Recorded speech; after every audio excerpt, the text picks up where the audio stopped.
Good evening, everyone. My name is Sam Nasser, and this is the Cleveland C# User Group. A little bit about the group. We meet every month, typically every fourth week of the month. The meetings are free of charge and open to the public, and we cover a variety of topics related to .NET. You can find all the meeting information posted at meetup.com at the link listed at the bottom of the slide. As always, we'd like to thank our sponsors, the .NET Foundation for sponsoring the Meetup website, and NIS Technologies for sponsoring the virtual meeting space. Some general information. First and foremost, please keep in mind participation is encouraged. Even though it's a virtual setting, we always like to encourage questions and comments. And like I always say, the only stupid question is the one not being asked. So always jump in with a question that you may have in mind. However, when not speaking, kindly ask you to mute your microphones just to avoid any background noise. And we want to keep it casual but organized. So you don't necessarily have to wait for the speaker to stop at specific intervals to ask questions, but feel free to jump in either verbally or in chat. However, we want to give our speaker enough time to go through the slides and the demos. Also, the presentation is being recorded and will be posted on YouTube in just a few short days. So for tonight's feature presentation, we have hybrid web and desktop apps with .NET MAUI and Blazor, and that's going to be presented by Rachel Kang. Rachel is the product manager at Microsoft. She joins us from the Washington, D.C. area. She is a member of the .NET MAUI team and has been for the last few years. And she also has a bachelor's in computer science from Harvard University. And so with that, Rachel, welcome. Glad to have you join us tonight. Hello, thank you for that really kind intro. I'm going to talk today about all things hybrid web and native apps with .NET MAUI and Blazor. And I say native rather than just desktop because it's native desktop and mobile. Alrighty then, so you already kindly introduced me, but I'm going to reintroduce myself again. As was mentioned, I'm Rachel. I'm a PM at Microsoft. I started off on the team as a software engineer for the first 3 years or so, and now I'm a PM. And in total, I've been on the team for nearly 5 years now. And it's been a blast. So I've been enjoying working on .NET MAUI, Visual Studio, and VS Code tools. And I'm also really passionate about accessibility and, of course, AI with all of the latest innovations. I was born and raised in New York, lived in Boston for another 8 years or so and did college there. Now I'm in DC, and this picture here is from the recent cherry blossom season. We had peak bloom here in DC just a couple weeks ago, so super, super beautiful. It's been nice. And lately, I've been doing a lot of eating and sleeping and being a tourist since I just moved to DC, and there's a lot of monuments and all the museums are free here. If you didn't know that, all the Smithsonians are free, so that's a fun fact if you're planning on visiting. And learning more about the universe. I've been really interested lately in learning more about the beginning of the universe and cosmology and all of that. So that's just a little bit about me. Figured I'd introduce myself in a little more depth since we'll be spending an hour and a half together. All right, so what will I be talking about for an hour and a half? I'll start off with a bit of an overview of Microsoft's investments in client development technologies. Then I'll talk about a little bit about MAUI, a little bit about Blazor, and then of course Blazor Hybrid, and we'll have a couple demos sprinkled in. And I will try to plan for a 10-minute break or so in the middle so y'all can go stretch. And without further ado, start off with Microsoft's investments in client development. So Microsoft invests in a wide variety of client development application frameworks and technologies for our developers. We have everything from Windows native with WinUI 3, which is the modern Windows desktop development stack, providing the deepest native experiences on Windows. It's the future of Windows desktop development and recommended for all new Windows apps. And then there's also WinForms and WPF there, delivering secure, scalable, sophisticated desktop experiences that have been refined, of course, through years and years of enterprise use.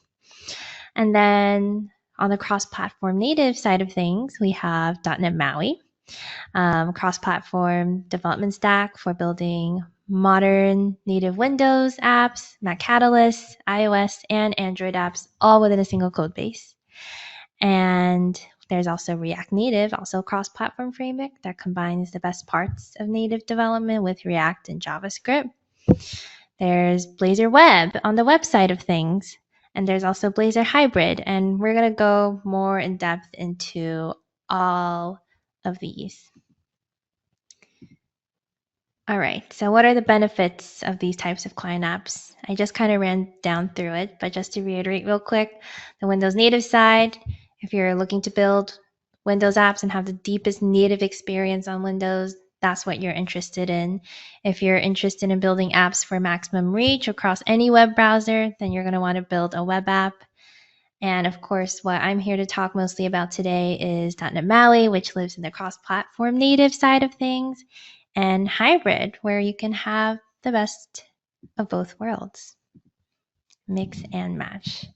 So the cool thing about all that is that with .NET, you can have as much reach or as much depth as you want, right? So I mentioned Blazor on the web side of things, .NET MAUI in terms of the native side of things and really getting to the native desktop and mobile app experiences.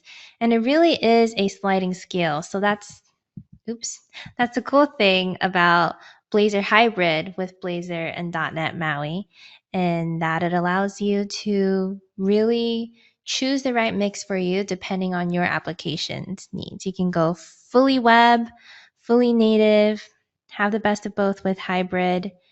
And so that's the gist of what I'm going to be talking about today. Alrighty. .NET MAUI. So as I mentioned, .NET MAUI is our cross-platform development framework for desktop and mobile. It allows you to have a single project system, single code base, all with .NET and C#, which we all know and love. And from that single code base, you can write, build, and deploy apps on all of these platforms here, on WinUI, Mac Catalyst, iOS, and Android, or any combination of any of these. So super efficient, super productive way of developing apps across all platforms. To go a little bit more in depth into how that works and what that really looks like here. This is a diagram of the .NET MAUI architecture. So the .NET MAUI layer, we have this device abstraction layer, which the .NET MAUI controls and APIs are, and they are also inclusive of .NET for Android, .NET for iOS, and .NET for Mac Catalyst. And through bindings, they kind of talk to the technical stacks for each of the native platforms. So the .NET for Android team, for example, at Microsoft, they are working to convert, we call them bindings, to convert the APIs in Java and Kotlin to C# in .NET Land. And similarly for .NET for iOS, we do the same behind the scenes, so you don't have to worry about it, of translating the Objective-C APIs to .NET and C#, and so on. So that's the gist of how things work for .NET MAUI. And then, of course, we mentioned WinUI 3 is what we use as well for the WinUI side of things, and that's already in C#, so we don't need to worry about converting in that sense. And then all of that sits on top of the .NET runtime and libraries, so you have access to the rich .NET ecosystem and the base class libraries there. And your app code sits on all of this and gets to have access to this modern native client stack for .NET and everything that is offered here. And then in the latest version of .NET, so .NET 9, we've continued to see more and more improvements to the .NET MAUI framework as well. So as of the latest, we have the latest Android API 35 and iOS 18 API supported. There's a new Xcode sync tool for folks who are working in Xcode and looking to sync that with their MAUI projects.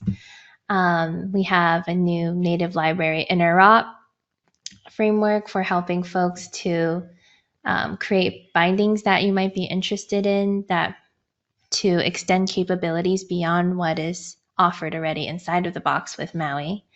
There's new controls and just new performance improvements and so much more. So if you're familiar with MAUI, but you're not yet on .NET 9, definitely check it out and be sure that you get on .NET 9. And if you want to be even on the latest and greatest of things, there's also the .NET 10 previews, which you can check out as well. And the great thing about using MAUI is also the awesome tooling that you can leverage to build your MAUI apps. So in VS Code land, we have a extension for .NET MAUI that you can leverage. And over the past year, there's been tons of improvements to it in terms of your experience with XAML editing, leveraging the IntelliSense and tooltips and more. There's been improvements to the hot reload experience. And as I mentioned before, with the Xcode sync support, there's a new .NET tool that can be used in VS Code as well. So lots of greatness in VS Code land. That's been one of my favorite places to work lately. And then, of course, Visual Studio as well. So the latest versions of Visual Studio stable are 17.12 and 17.13, and there's been a lot of awesome developments there in the past year as well. There's a new .NET MAUI sample template. There's been improvements to hot reload, just as in VS Code, improvements to GitHub Copilot, and so much more. These are just a couple highlights. There's been a lot happening. And then again, if you want to be on the latest and greatest with the previews, you can check out the 17.14 previews and see what we've been cooking up. For example, live preview at design time, which I will give a spin and show you all right now. Alrighty. So I just switched over to my dev box. So I'm on a MacBook, but this is a Windows virtual environment. And I'm going to pop open Visual Studio. And my Visual Studio is pink because why not? And I'm going to create a new .NET MAUI app. So I can search for all the templates here, and you can see we have a ton of options here.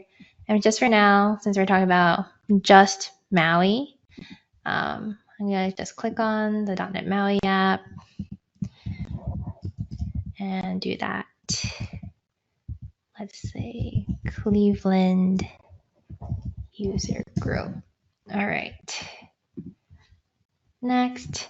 So the new feature I mentioned in 17.12, as of 17.12 onward, is here. There's this include sample content checkbox, and same in VS Code, you can access this version of the template. And if I hit create, rather than just a blank app with minimal controls, I actually get a full-fledged sample. So we're going to get a to-do app that is much more realistic of the apps, much like the apps that you would build, and shows you how to use shell and implement navigation and whatnot. And if I take a look here at the Maui program.cs file, we can actually see that we're using also the Maui Community Toolkit and the Syncfusion Toolkit for .NET MAUI, which is free and offers a lot more beautiful controls. So let's take a look at that and what it looks like. So I'm going to run here on Windows so we can take a look at what this looks like.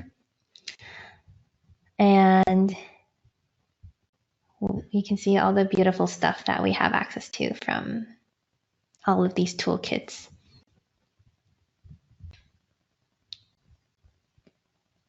All right, so you can see here the Windows app has launched. This is just a sample template that you get from creating a file new Maui project with the sample content included.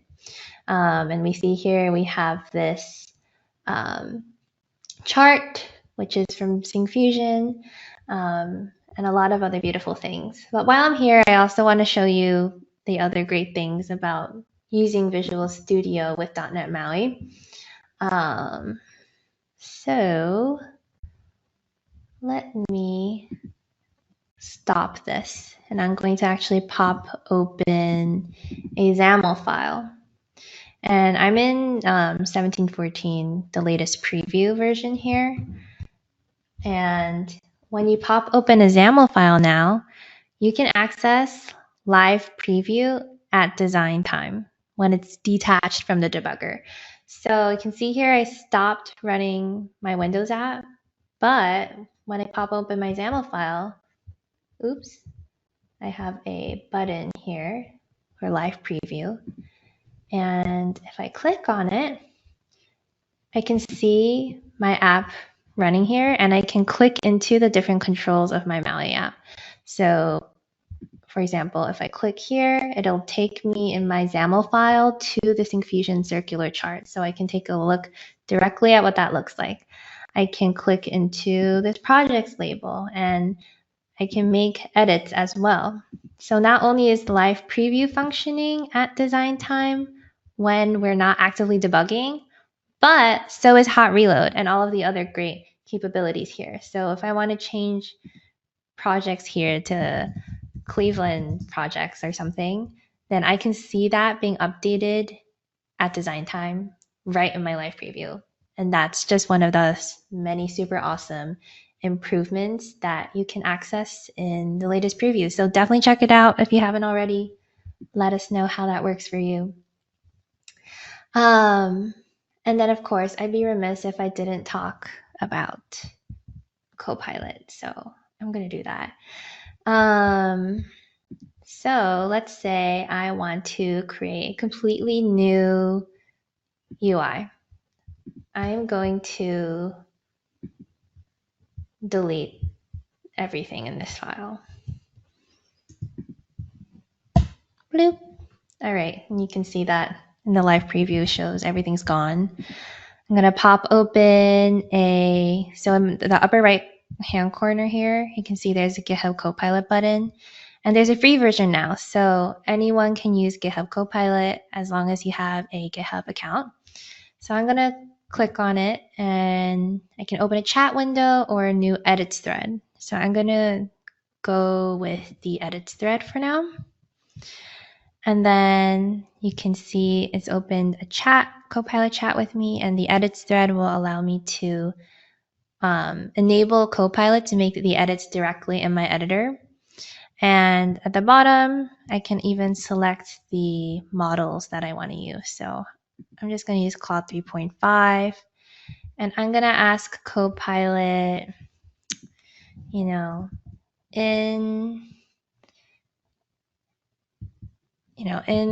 this XAML file, implement actually, I'm not even going to say in this XAML file because I think I want edits across my files. So let's see how this works. I'm going to say implement a blue button with white text that reads, "Hello, Cleveland." No, I want it to read, "Say hello." And when clicked, prints "Hello, Cleveland." All right.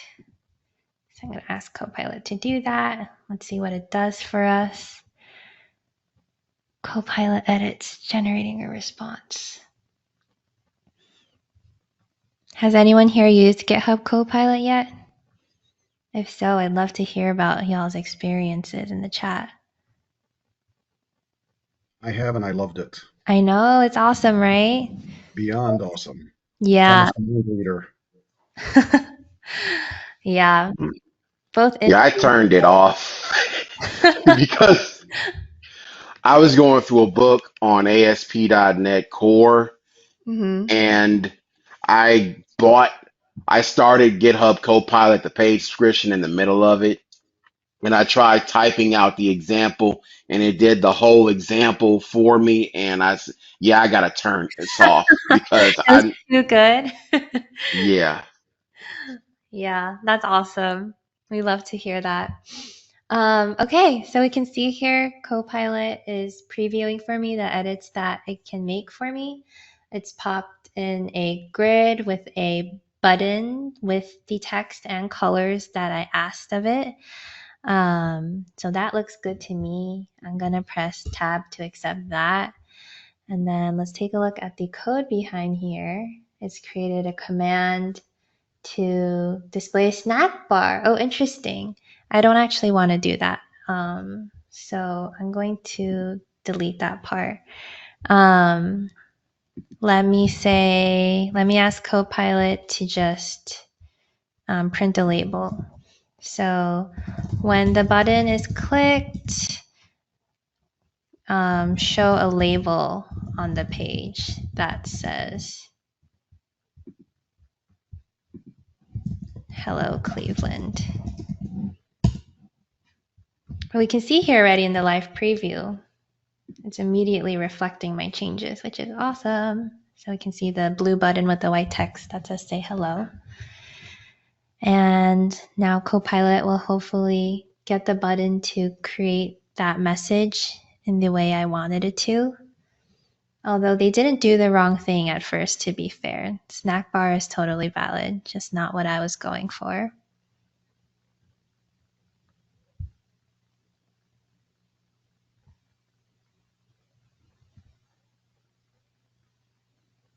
Alrighty.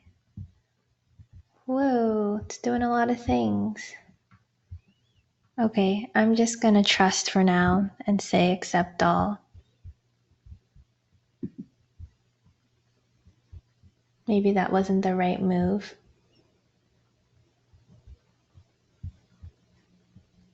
There's a lot of things happening here, actually.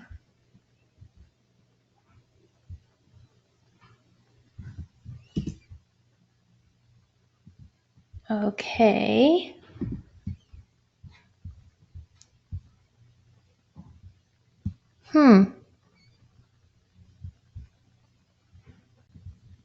All right, I'm gonna delete this and then I'll try one more time before we move on.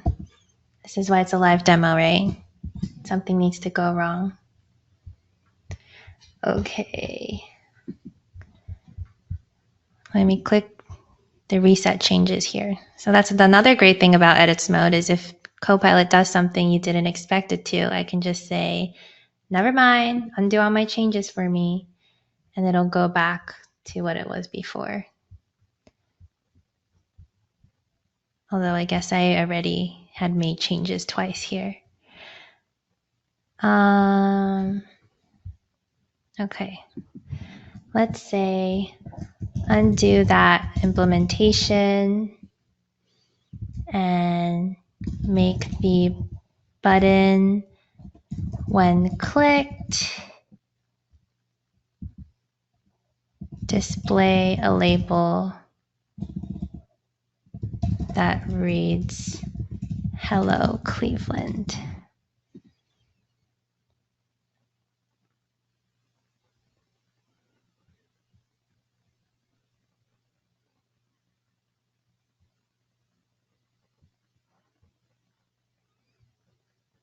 All right, so it's thinking again.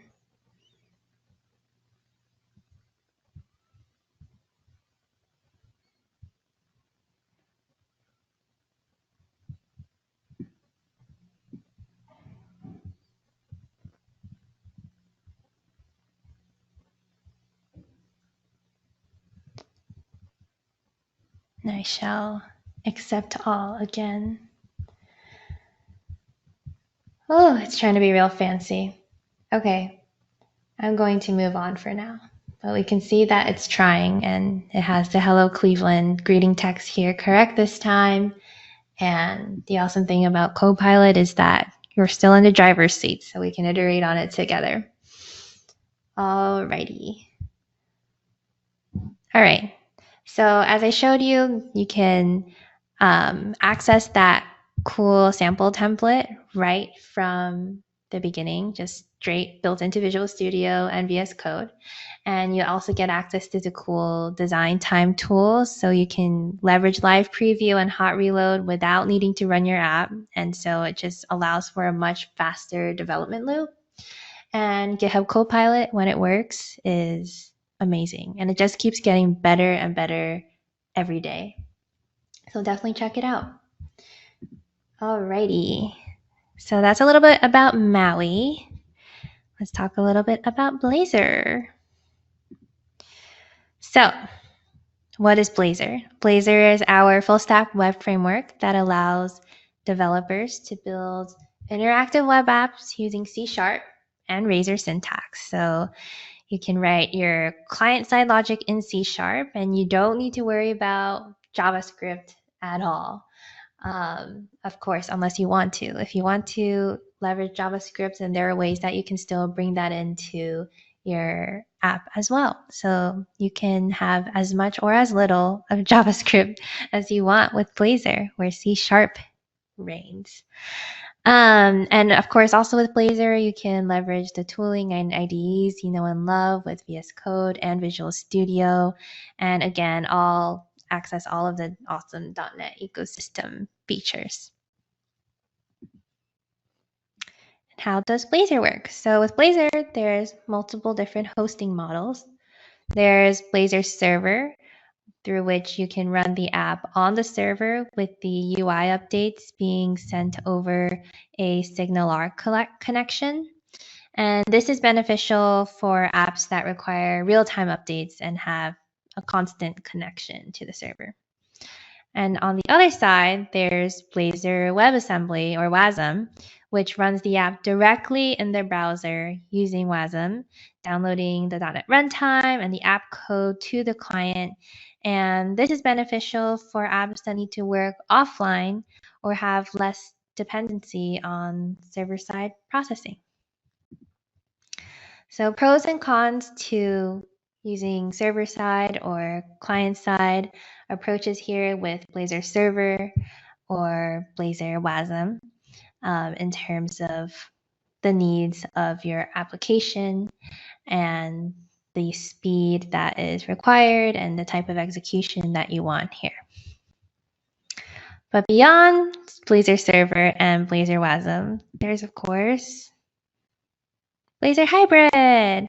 So on top of having the option of server and WASM, there's Hybrid, which I know I've been talking about Maui and Maui Blazor Hybrid, but there's also the option to use Blazor Hybrid with WinForms and WPF. So all the different hybrids. And with Blazor Hybrid, with .NET MAUI, it embeds the Blazor component into native apps like .NET MAUI. So, and unlike the other Blazor modes here, with the hybrid apps, you don't need to use WASM and you don't require a server for hosting because it runs the .NET logic directly on the device using the .NET runtime, while the UI is rendered via the platform's web view. So in the case of Maui, that is the Blazor web view. So let's talk a little bit more about Blazor Hybrid. Why build them? In case you aren't sold yet, there's plenty of benefits here for why you would want to build Blazor Hybrid apps. One, I've been saying over and over, it's the best of both worlds. You get a blend of native and web technology, with the UI being written using web technologies such as HTML, CSS, and JavaScript, but it's all wrapped in a native app container, so you can have it alongside your native controls. You get access to the native platform features and the device hardware that way as well. Whereas the web app normally wouldn't be able to access any of that easily, if at all. And the cool thing about having access to the native platform is that it can run not only on web, but it can run on mobile and desktop devices. It can run on all of those target platforms of .NET MAUI that I mentioned. And that also affects the reach that your apps can have in the app stores, because you can distribute your apps in the Apple Store or the Google Play Store on top of just the Windows Store. You can be in all the stores. And of course, the code reuse and the efficiency there is just unmatched, because you can reuse your code across all of the device platforms and web browsers. So what does this look like from an architectural standpoint? We saw a similar diagram earlier here for what .NET MAUI looks like. And when it comes to Blazor Hybrid, we basically have our .NET Razor components in Blazor land being connected to .NET MAUI through what we call a Blazor web view, which is a .NET MAUI control. And so again, we get the best of both worlds here.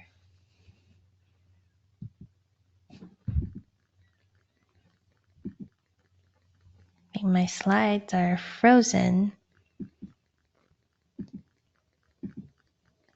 Okay, I think it moved. All right, so this also affects the look and feel, UX, code reuse, and skill set, of course. So with having Blazor Hybrid and the best of both worlds, that also means we have aspects of both web UI and native UI. So from the web UI side of things, it typically looks the same across devices, while native UI actually provides device-specific aesthetic look and feel. So for example, you might be familiar with what a switch control looks like on Android and what that switch control looks like on an iPhone or on Windows. They tend to look pretty different depending on the aesthetic of that platform, even though they are all the same switch. So that's something that native UIs can account for to provide more seamless user experiences that are tailored to those specific devices and the users who are acquainted with what the aesthetic of experiences tend to look like on that device. And then in terms of code reuse, the advantage with web UI is that it can be easily reused in a web app, which can run anywhere. And of course, in terms of skill set here, there's also a difference. So web UI requires knowledge of HTML, JavaScript, CSS, typically, where with native UI on the Microsoft stack, we need to have knowledge of XAML and C# for everything, of course. So here is an example of a Blazor Hybrid and web success story of the many that there are. My Ride K through 12, with the help of Tyler Technologies, they built this application that's being used in over 2,500 schools, and 37% of the nation's students are being routed by this application. And they have over 750,000 downloads. So you can see how just the reach of how successful that folks can be and are and have been with Blazor Hybrid and Web in .NET MAUI. And there's a quote here from the software architect at Tyler Technologies talking about how from day one, they were able to support web browsers, tablets, phones, all of the platforms because they were using Blazor Hybrid. And so that's just part of the awesomeness that you get out of using it.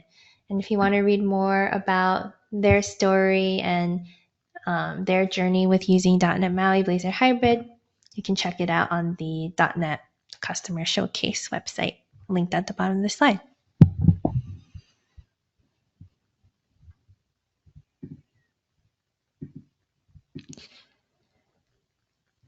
So one of the biggest benefits of hybrid apps, of course, is being able to reuse your UI across your native and web apps.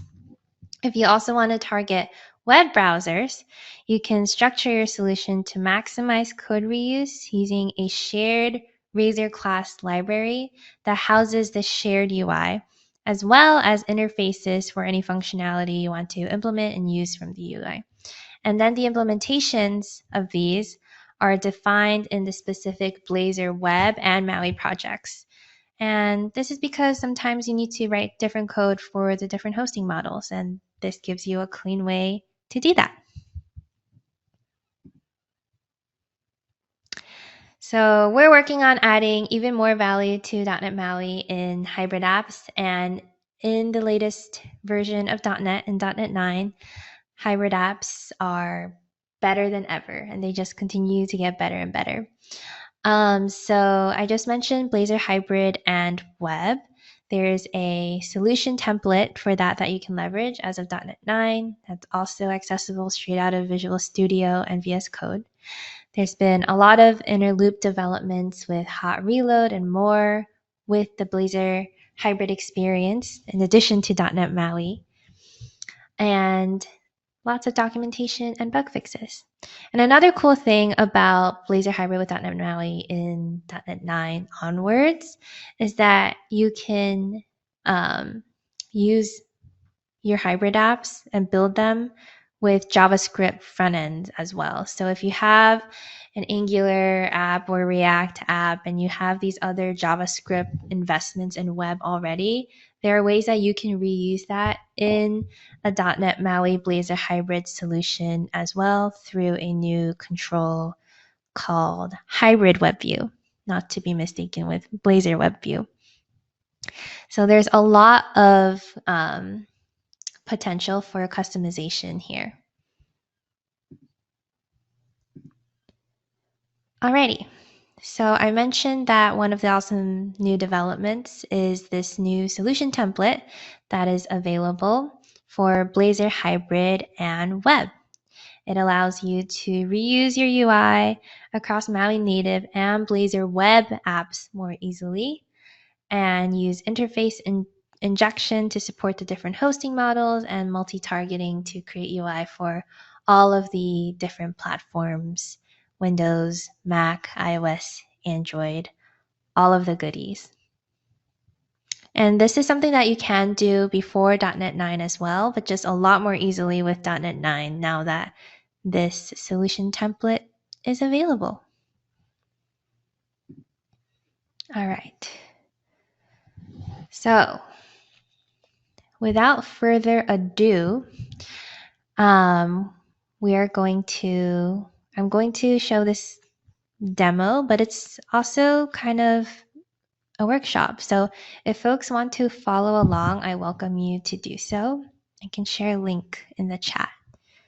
This is actually hot off the press. Beth on my team built this lab, and y'all are getting a super early preview of what this experience looks like. So if you end up following along, let us know how it works for you so we can make any tweaks as needed. But I've already checked it out and it's awesome. Any questions so far before we jump into this longer demo workshop?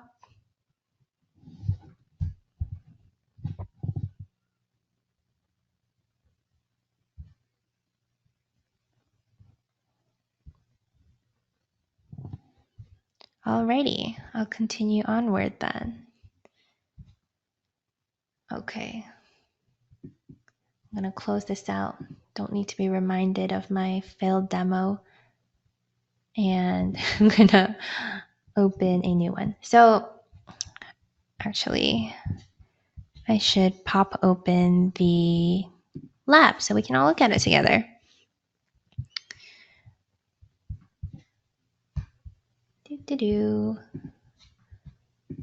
I'm going to share it here so we can all peek at it together. So this is the lab that I'll be walking through. And I'm going to start here with number 1. So number 1, we're going to understand the structure and purpose of a Blazor Hybrid and web template. And I encourage y'all to read through this in your free time or while I'm talking, whatever works best for you. But I will be speaking to it as well as we go along. Okay, so we're going to get started with that Blazor Hybrid and web template, solution template that I mentioned. So I'm going to open Visual Studio, which I have. I'm going to create a new project. I'm going to search for Maui again. And as you saw before when I was creating the Maui app, we have the Maui app project template, but we also have the Maui Blazor Hybrid app template. And among others, we have this Maui Blazor Hybrid and web app template. So that's what we're going to be focusing on for this demo. So I'm gonna create that, and then the lab tells me to call it my hybrid app. So I'm just gonna do that for convenience. Hit next. We want it to be on .NET 9. Yes. We want it configured for HTTPS. Yes. We'll choose the server render mode, and you can see here we can choose WASM if we wanted to. And then we will include the sample pages that they give us. Cool. I'm going to hit create, and we're going to see that the solution is going to have a standard Maui Blazor Hybrid app project. So that was one of the other templates that I pointed out just a moment ago. So that's this top one here, this My Hybrid app project. This up top is the Maui Blazor Hybrid app project. And then below that, we have the My Hybrid app .shared project. This is where the shared Razor components and services are. And then last but not least, at the bottom, we have this third project, My Hybrid app.web, and that is our Blazor web app project. So these are the 3 that we have, and we are going to build just to make sure everything builds beautifully.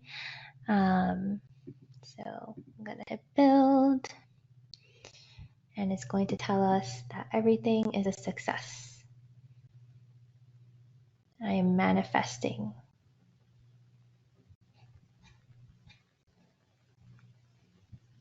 Do-do-do-do.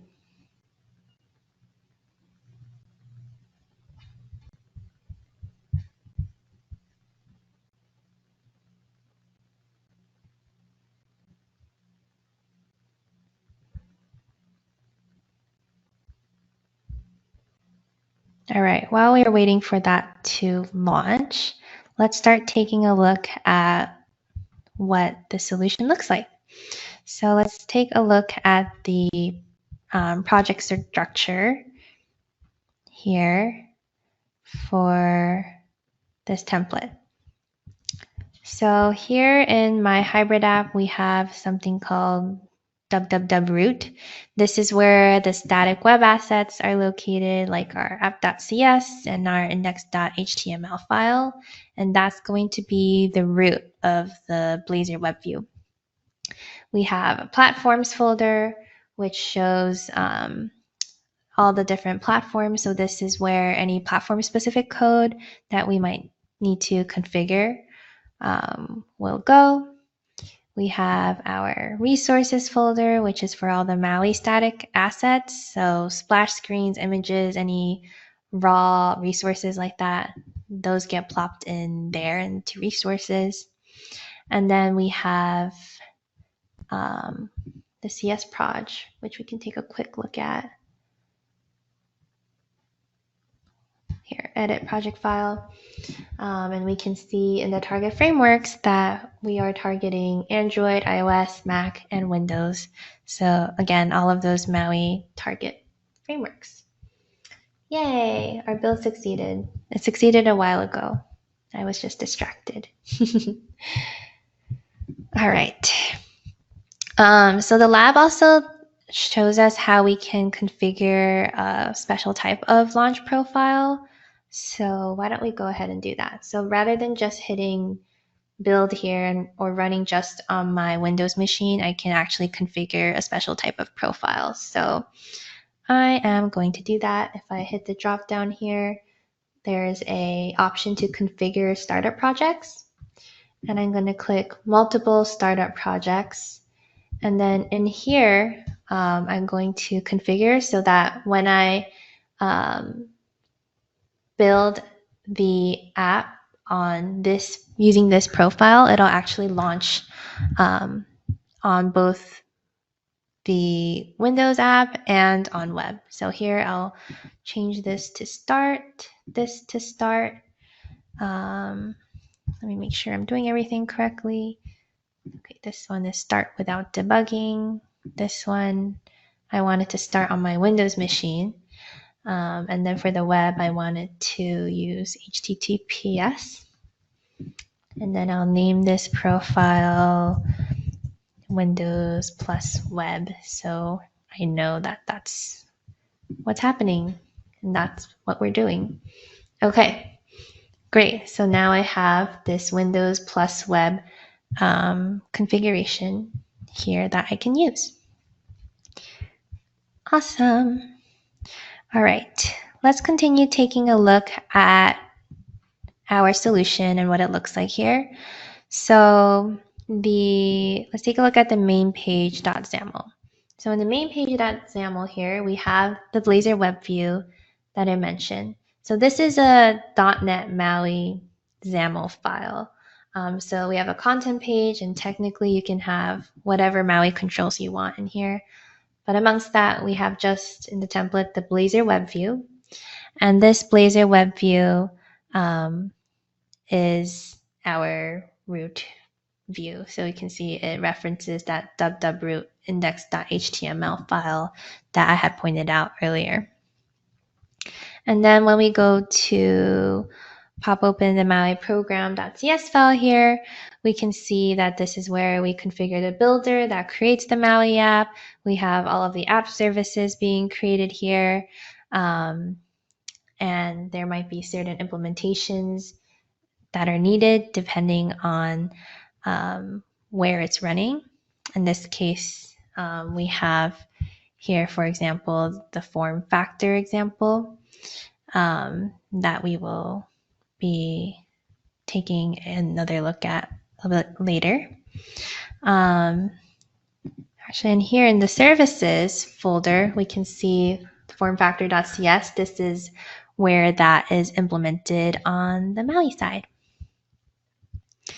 All right, so that's a little tour of the first project here, the .NET MAUI Blazor Hybrid project. Let's move on now to do a little tour of what it looks like in the shared Razor class library project. So we have here pages and layout that are being shared.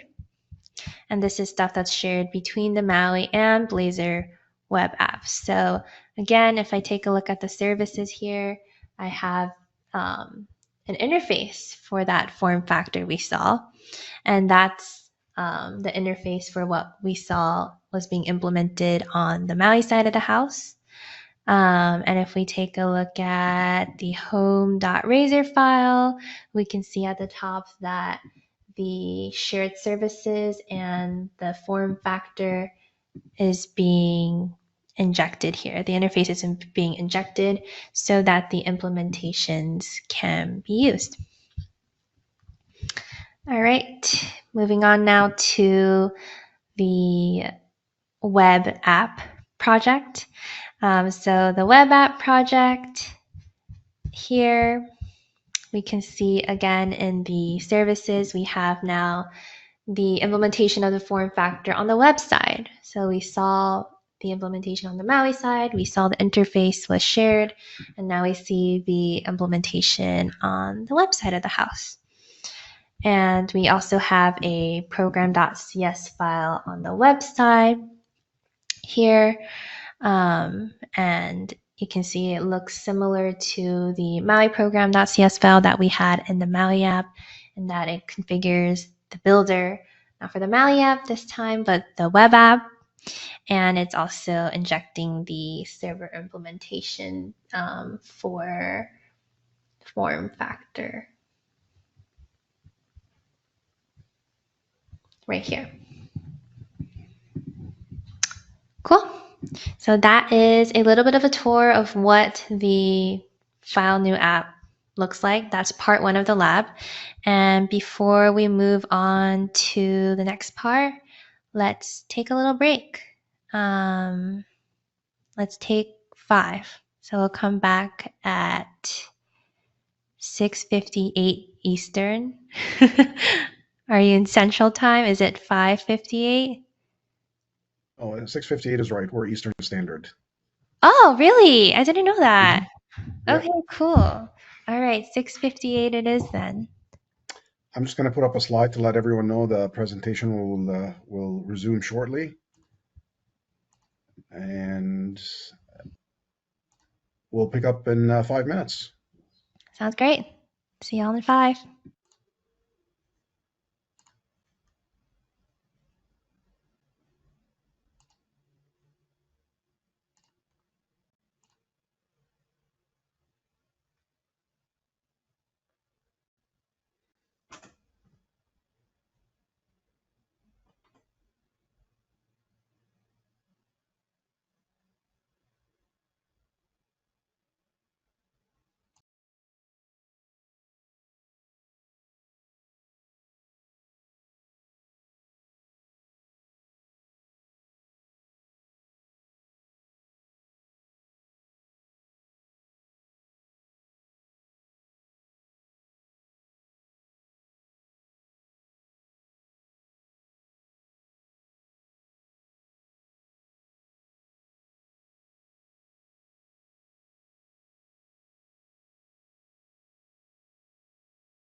Right on the money, Rachel. Yep. Hope everyone got to stretch their legs a bit. And a drink refill. Of course, gotta stay hydrated, or whatever you're drinking. Stay hydrated with that. All right, resharing my screen. We have Beth here from my team also tuned in, and she kindly reminded me that I didn't actually show the app running. So we're gonna do that. I'm gonna hit start here so we can see the different form factors in motion, and we can see it running on both Windows and web. Hi, Beth. You can ask her all the hard questions. Alrighty. Spinning, spinning, spinning. Alrighty, so here you can see, because we set up that special configuration, that we got it launched both on Windows and web at the same time. Awesome. And in the Windows app, it tells us that we're running on desktop here using WinUI. So that's coming from the MAUI implementation of that form factor. And then on the website here, it's letting us know that we're running on web, and that's coming from the web implementation of the form factor. Alrighty. All right, so now that I proved it works, let's move on to part 2. Part 2 of the lab will be creating a service to fetch the monkeys to use in our app. We're building a monkey finder. So let's get into it. Alrighty, so first step, I'm going to go into the shared project, and I'm going to add a new folder. Add new folder, we'll call it models, and then we're going to add a model for monkey. So I'm going to add a class called monkey.cs, and then I'm going to copy paste some code all in the lab. Thank you, Beth, making our lives easier out here. So we have a model for the monkey, and we have name, location, details, image, population, and latitude and longitude. So just some info that we can access about our monkey. And then we're going to create a monkey service interface. So in the services folder, I'm going to create a iMonkey service. So I'm going to add a class here, iMonkey service.cs, and going to create this interface for our monkey. And then we have to implement the server implementation. Okay, so we are going to go into our web app project first. And then in the services, we're going to create the implementation for this monkey service implementation, just like we saw this form factor implementation of that form factor interface and under services. So we're going to do that. Going to add a class, and I'm going to call it monkey service. And I'm going to pop in the implementation for that. Boom. Alrighty. So here in this implementation, we can see that we have created some mock data.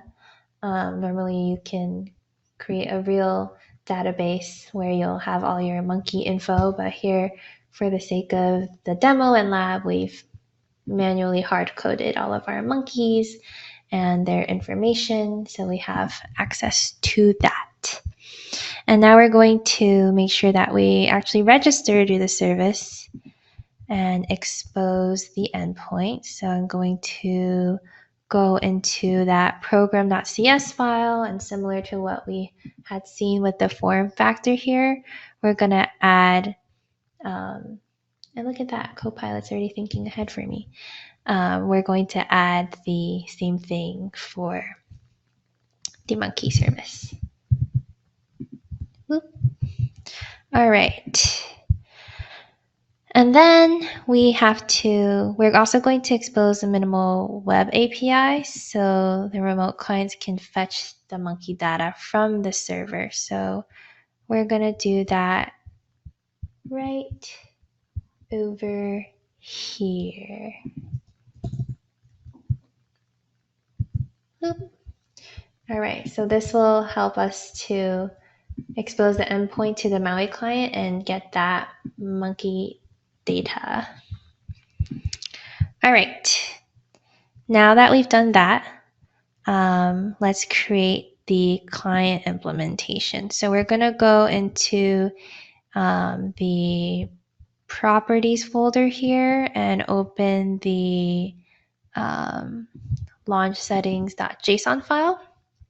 And here we're going to see that we have, for HTTPS here, we have this application URL. It'll look different for you, so don't copy me here exactly. Make sure you're following along and checking what this URL looks like on your machine. But I have here that for HTTPS, the local host is 7032. So I'm going to keep that value in mind. And when I go over now to my hybrid app project on the client side, I'm going to need that value. So first I'm going to create the implementation again for my monkey service and services. I'm going to go and create a new create a new class again. Monkey service.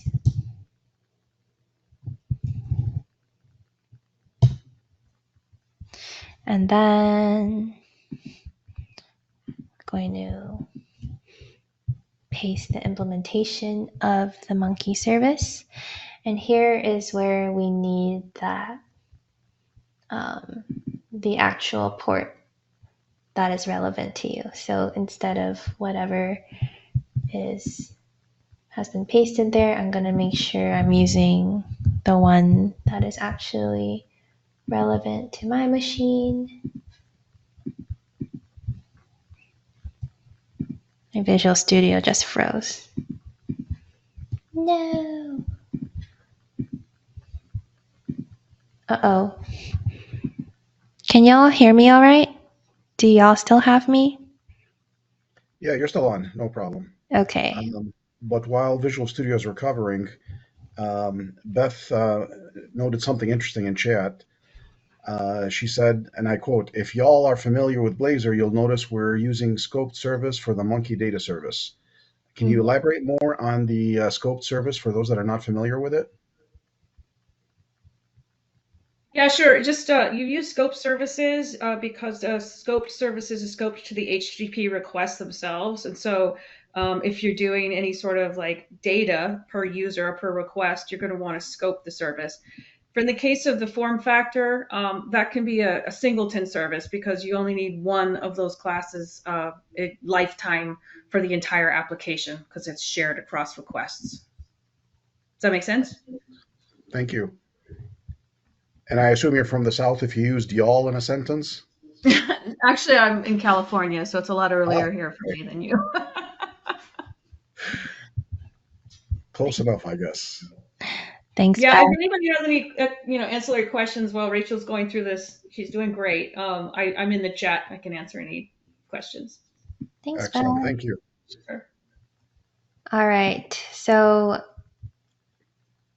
my dev box actually just crashed. I don't know why that happened, but luckily we're back. So it wasn't Visual Studio, in case you were wondering. Whoa. Okay. So what were we saying here? Got to make sure we use the right port. So 7032 for me. So I'm going to make sure, copy that over correctly. Alrighty. Okay. What is next? Now I'm going to go to the mauiprogram.cs file And I'm going to make sure to register the service. So similar to what we did in the program.cs file on the website, again, we're going to do the same thing here. And we're going to register the service again, but this time on the Maui program side for the Maui project. I think all the screen sharing is a bit much for my dev box right now. It's freezing up again.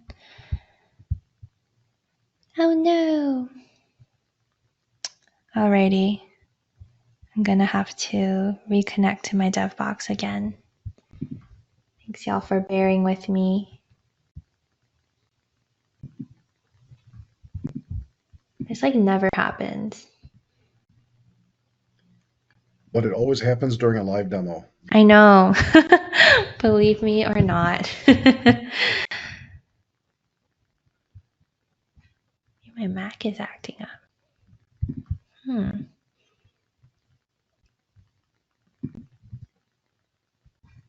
We had just reached the end of part 2 too, so we should be able to run it now and everything just should work beautifully. Oh, okay, it opened, but it opened on my other screen. Okay. Okay. Oh, it self-corrected the resolution. Great. Alrighty. So, okay. Let's hit start and see if we can see our monkeys.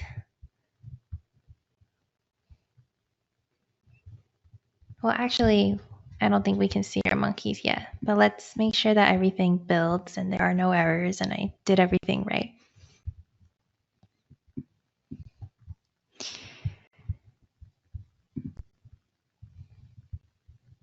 And in the meantime, oh, there we are. Okay, it's working. We are back and it's building and everything is error-free, so we can move on. Okay, amazing. The lab moves on.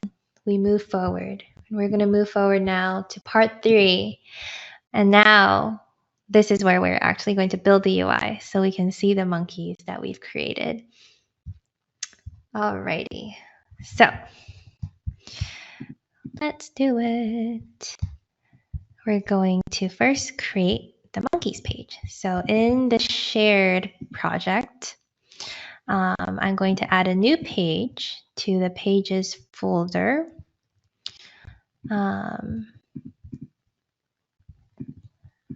actually just like copy pasting existing files. That's my preferred method of creating files, honestly. And then I'm going to call it monkeys.razor.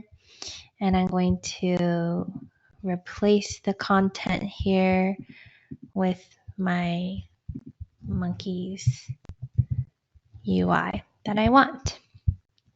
And you can see here in the Razor component, all the HTML stuff. So we have a div that shows that it's loading while it's loading. And then once the monkeys are loaded, we'll be able to see a list of cards for each monkey with their image and their name. And then in addition to the HTML that we have here, our code behind implementation right in the same file. So this is the awesomeness of Razor here. All right, so now I'm going to pop open in the layout file here, the nav menu.razor file, and make sure that we have an actual route to that new monkeys page we created so that we can navigate to the monkeys page. So I'm going to add that here. So in addition to the links to nav to home, counter, and weather, now we also have one for monkeys. Alrighty, so now let's run the solution and we should be able to see our monkeys. All right, so yay, we can see here that since we added that navigation we see monkeys in the menu. And when I click, we got our monkeys. We got our baboon, we got our blue monkey, and then on the website as well, we can see the same exact list of monkeys. It's beautiful. But we want more. We saw before that we included a lot of info for the monkeys, not just the image and names. So we're going to go ahead and create another page, another Razor component for it, for the monkey details. So back in the shared project under the pages directory, we're going to create another file for details page. So I'm going to pop that in. We're going to call it details page.razor, and I'm going to replace the contents here. And now we see here, this time we have not only the image and name of the monkey, but we're also going to be showing the monkey's location, population, and any other details that we have about our monkey. And here, you'll notice that we're using the route of the page, which includes the name of the monkey. And so we're going to be using that parameter to identify the selected monkey. And that's what this code behind here is about. Alrighty. So now we're going to go back into the monkeys.razor file and add a clickable link to each of the monkey cards so that we can navigate to the monkey details page from the monkeys. So I'm going to add that to the monkey card here, right over here. So in the, did I add it to the right spot? Yes. Yeah. So here in the card, we're going to add this link so that the card, clicking on the card will take us to the details card view as well. And now I'm going to run again, and we should be able to see the beautiful details page. All right, let's go check out our monkeys. So now we have our monkeys, and I'm going to click on the squirrel monkey. And ta-da! We see here we have the details for the squirrel monkey, and similar situation on the web. If I click on the squirrel monkey, we got our details. We got the image name, but also the location, population, and details about the squirrel monkey. So you can learn all about your monkeys. Yay! All right, last but not least, let's move to the final part of this lab, part 4. So now we're going to detect internet access and display a dialog if it's offline by implementing this custom connectivity service and tapping into that. So let's go. Alrighty. Okay, so in the shared folder again, this should be easy now since we all know how this works, right? In the shared project, in services, that's where we go to add our interface.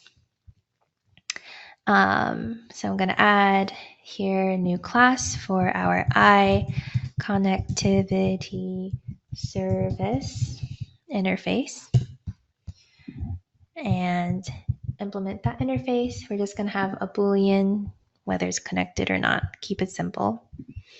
And then in our hybrid app project, we're going to implement that interface. So in services, we'll create a new file for the connectivity service. Pop in that implementation. And we're going to just return that it's connected if it is connected to the internet. And then, of course, same thing on the website. In services, we're going to add the connectivity service implementation here as well. Connectivity service. We're going to implement that. We're going to go and make sure the services are registered again. So on the client side for the Maui Hybrid app, we're going to do that again in the Maui program.cs file. And then we're going to create a shared Blazor component.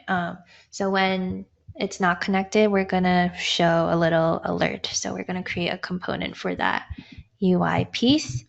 So in the shared project under components, it doesn't exist yet. So we're going to create a new folder called components. So rather than a full page, if we just want a UI component that we can reuse, we can do that as well. And now we're going to add a Blazor file here as well. So this is going to be, we're going to call it offline alert.razor. Pop in that implementation. So it's going to say there's no internet connection. Please check your connection and try again. We're going to make sure our monkeys.razor file is using this component. So if I find my monkeys page here, I'm going to inject the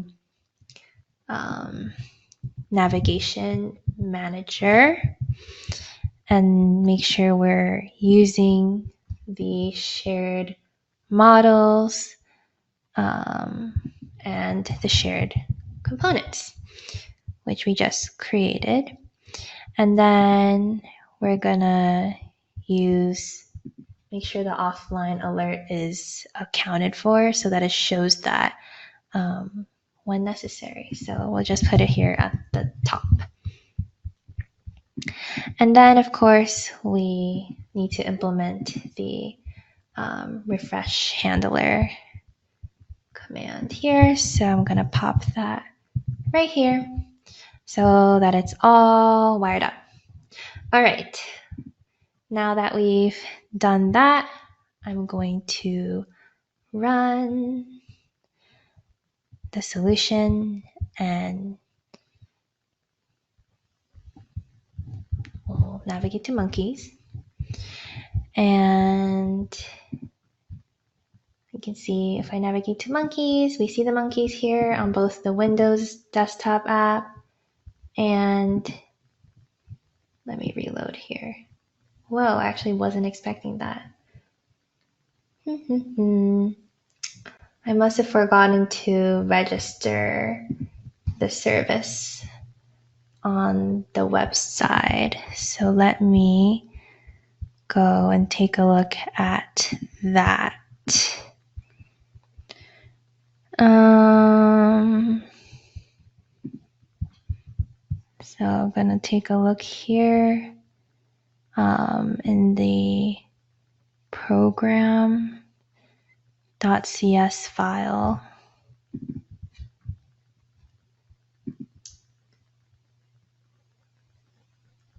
Yeah, I definitely forgot here. So I forgot here to register the connectivity service. So I'm going to pop that in, run it again. All right, so again, looks fine on Windows. We got our monkeys. And then on web, yeah, looks like the monkeys look good there as well. But we wanted to test when it's not working, right? So we can see that error. So if I were to disconnect my network, then we would see that. But I'm not going to do that because I don't want to crash my dev box or lose my connection from y'all. So for simplicity, what I'm just going to do for now is in that implementation for the connectivity service for web, instead of true, I'm just going to return false so y'all can see. but y'all can disconnect on your own local machines and check it out some other time as you wish. So again, Windows, we're fine. We still see the monkeys. But on web, it says no internet connection. Please check your connection and try again, since we made sure that it would show up as not being connected. So there you go. That's the lab. Thanks for following along. I hope y'all were able to get here. And if not, you can go back to this lab here. It's all on GitHub, and you can follow along and make sure that you revisit everything and learn everything more in depth. Awesome. Alrighty. I'll pop back into presentation for final couple slides. So, TLDR, hybrid apps gives you the best of both worlds. They're great for web devs that want the native platform capabilities and that App Store distribution. And with hybrid apps, you can reuse your web UI across your web apps and your native apps with the component libraries and interfaces. And of course, using MAUI for the multi-platform abstractions and multi-targeting. I didn't get to show you due to time constraints today, but we can run that Monkey Finder app on Android, on Mac, on iOS as well. And for more, you can read up on the docs, you can check out the lab and the repo at these links at the bottom of the slide.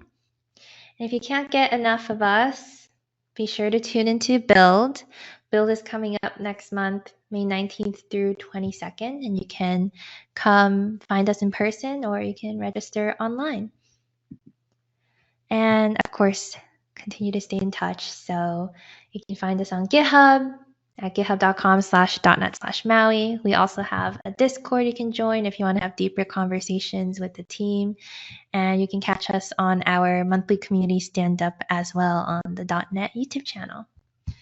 So that's it. That's all from me. Thank y'all so much. Here's my info if you want to reach out to me over email or socials with more questions or anything else. And thank you, Beth. Shout out to Beth here, our Rockstar resident Blazor Hybrid PM, for joining us in the chat.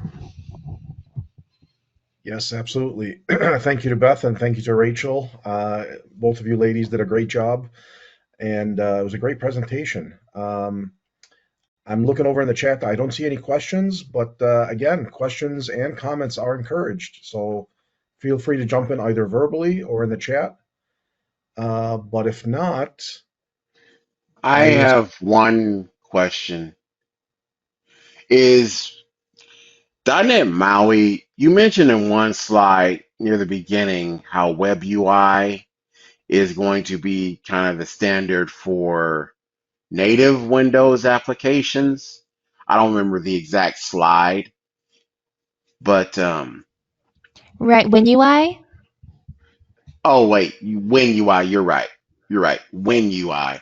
Yeah. Is .NET MAUI this hybrid thing, .NET MAUI, is it going to be the standard going forward for Windows applications as a whole?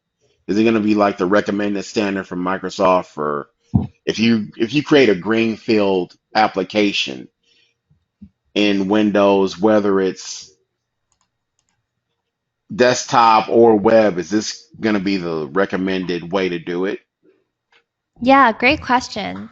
So everything you see on this slide here is our recommended way. It's really just a matter of what you're personally interested in terms of if you want your app to be hosted on the web, if you want it to be hosted on Windows device. Like it depends on the actual target platform devices of interest.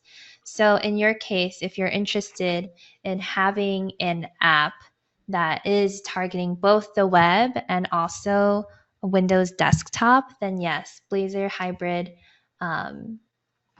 with web and Windows would definitely be the recommended approach. And that does use WinUI as well. And we're also using WinUI on Maui. Okay, that's it from me. Cool. Any other questions or comments for Rachel or Beth?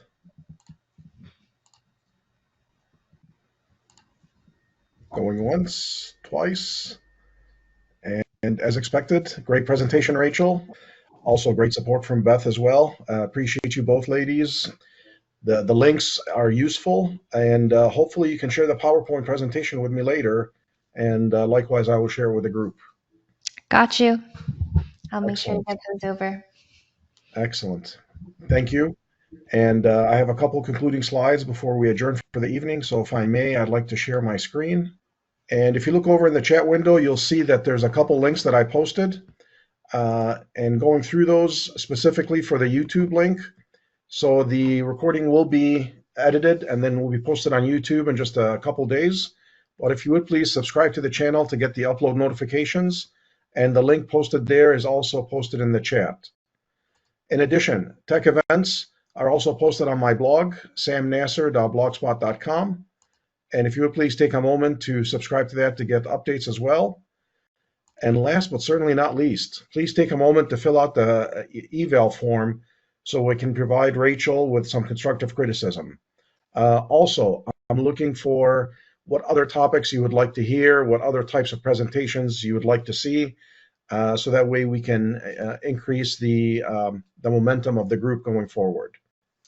While we're talking about tech events, let me point out a few things that are going to be happening in the area.